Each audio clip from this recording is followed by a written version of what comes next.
Gece sessiz, ürəyim danışır. Adını deyir, səni axtarır. Sessiz baxışım içimə axır. Səni sevdikcə zaman dayanır.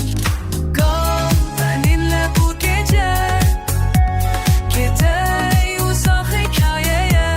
Sözlər susar, qəlb danışar.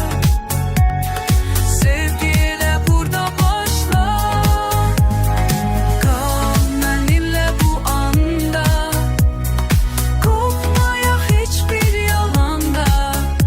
Əllərimdə sığın mənə, sevgimiz düşsün əfsanəyə.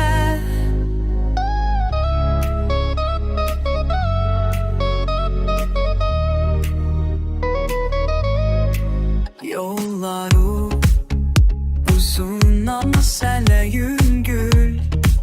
Her an senle yüreğim gül gül. Seni sevmek bir ömre bəsdir.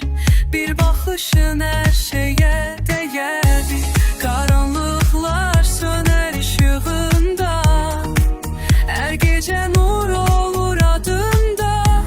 Nefesinle dolur içimde boşluk. Sene yazılı bu kalbin yolları çok.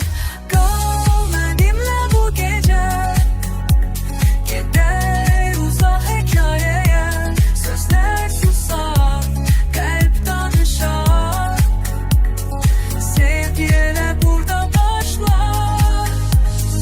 Kal benimle bu alanda, kopmayaq hiçbir yalanda. Ellerinde sığın mənə, sevgimiz düşsün əfsanəyə.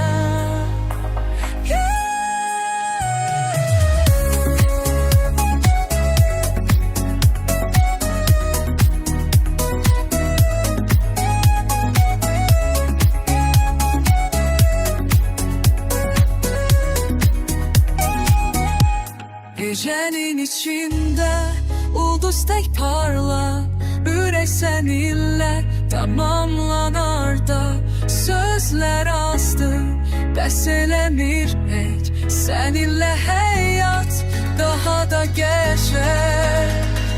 Qal benimle heç getmə, sevgimiz yaşasın her nefeste. Seni tapdım bu